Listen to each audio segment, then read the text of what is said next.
En décembre 2016, Hong Kong accueille des centaines de prodiges venus du monde entier pour l'Olympiade internationale de mathématiques. Parmi eux, 6 jeunes Nord-Coréens avancent en silence, leurs insignes du régime brillent. Mais Jeon Yori, lui, ne pense qu'à une chose, sa liberté. Alors que ses camarades affichent un sourire discipliné, Jeon ne cesse de tourner la tête, inquiet. Ses yeux fuient les équations pour se perdre dans l'inconnu. Loin des projecteurs, il cache une peur immense, celle d'être rattrapé par un destin qu'il n'a pas choisi. L'histoire de Jeon commence dans une petite ville nord-coréenne. Ici, tout est dicté par l'origine familiale. Son statut relativement privilégié, hérité de ses parents, lui offre une rare chance, échapper aux travaux forcés et se consacrer aux études. Son père, persuadé du potentiel de son fils, l'oblige chaque jour à répéter les tables de multiplication avant de jouer. Cette discipline précoce forge un esprit d'acier. À 12 ans seulement, Jeon surpasse des adolescents plus âgés et remporte un concours national de mathématiques. Ce succès attire l'attention des autorités. Dans un pays où l'éducation est façonnée pour servir le régime, Jeon est placé sur une voie rare, une formation centrée sur les mathématiques. Il devient un atout précieux, façonné par un système qui exige loyauté et excellence. Son talent est tel qu'on lui confie un objet impensable pour un enfant nord-coréen, un ordinateur portable.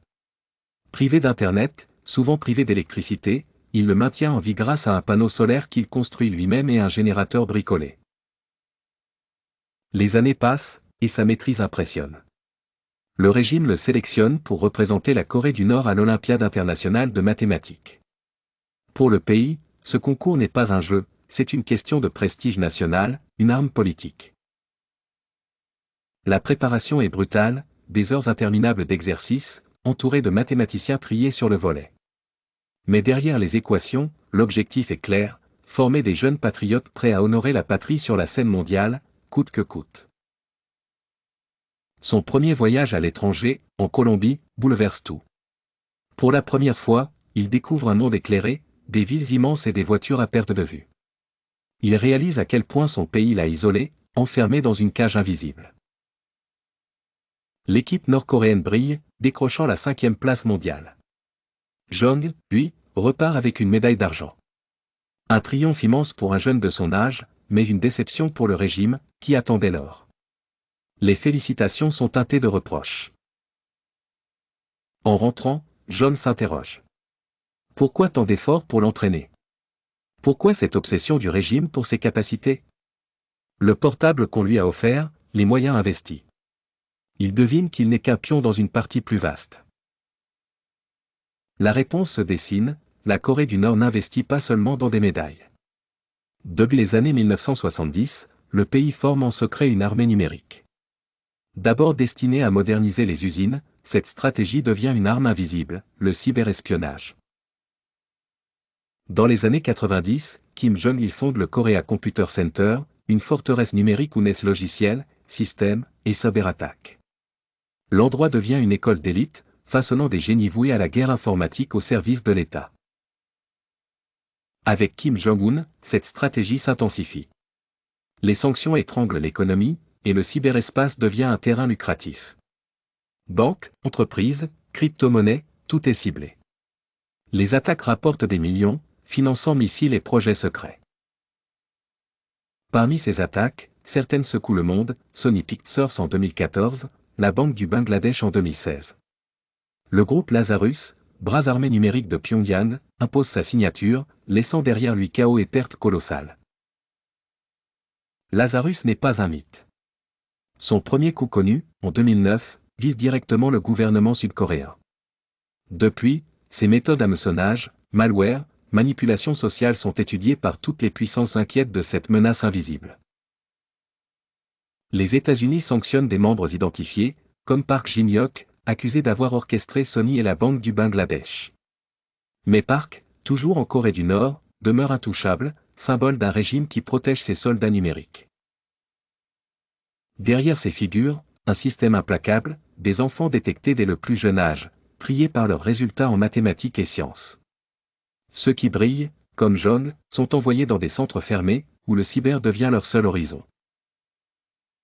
La formation est militaire. Réseau, virus, intrusion, tout est enseigné avec rigueur. Les jeunes passent leur journée devant des écrans, apprenant à voir Internet comme un champ de bataille, un terrain où leur talent doit servir la survie du régime. Leur quotidien est cloîtré, dortoirs surveillés, rations améliorées, matériel dernier cri. Ces jeunes privilégiés, mieux nourris que la population, vivent isolés, prisonniers d'un confort calculé pour garantir leur loyauté et empêcher toute fuite. Mais la fuite, justement, est un rêve presque impossible. La frontière sud est une forteresse de mines et de soldats. Vers la Chine, la surveillance est féroce. Être capturé, c'est la mort, ou pire, les camps, où familles entières sont punies.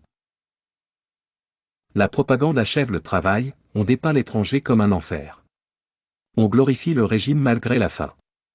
On installe la peur de l'inconnu et, surtout, la terreur de la punition collective, qui frappe jusqu'à 3 générations.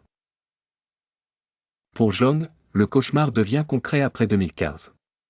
De retour d'une Olympiade, il apprend qu'une mystérieuse agence interroge ses proches. Le verdict est clair, on veut l'intégrer aux cyberunités. À 18 ans, son avenir sera scellé. Il comprend que sa dernière chance est le concours suivant. Après, il sera prisonnier d'un destin numérique, enfermé dans un bunker informatique sans aucun retour possible. L'étau se resserre, et le temps joue contre lui. En 2016, à Hong Kong, John joue sa dernière carte. Comme à chaque fois, il est surveillé, mais moins étroitement que dans son pays. La médaille d'argent obtenue cette année-là lui importe peu, son esprit est ailleurs, concentré sur l'évasion. Une nuit, il quitte discrètement le dortoir. Ses pas résonnent comme un compte à rebours. Un taxi, puis un autre, il file vers l'aéroport, hésitant entre l'excitation et la peur viscérale d'être arrêté avant d'avoir franchi la ligne invisible. Avec l'aide d'un employé de compagnie aérienne, il obtient l'adresse du consulat sud-coréen. Le cœur battant, il frappe à la porte et prononce les mots qu'il n'aurait jamais osé dire chez lui, il veut demander asile. Son attente dure 70 jours. Retranché à Hong Kong, il vit chaque heure comme une éternité. Les négociations entre diplomates sud-coréens et autorités locales sont tendues. John sait qu'un faux pas signerait sa disparition. Finalement, la décision tombe, il peut rejoindre Séoul. Ce jour-là, John franchit une frontière invisible, quittant à jamais la cage de Pyongyang.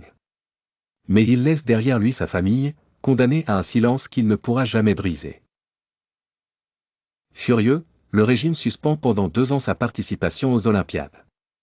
Depuis, chaque délégation nord-coréenne voyage avec un agent du gouvernement chargé d'espionner et de verrouiller toute tentative d'évasion.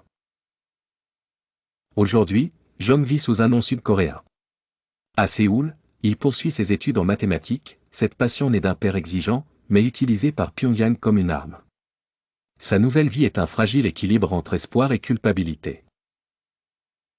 Il n'a jamais revu ses parents. Mais son choix, il le sait, lui a sauvé la vie.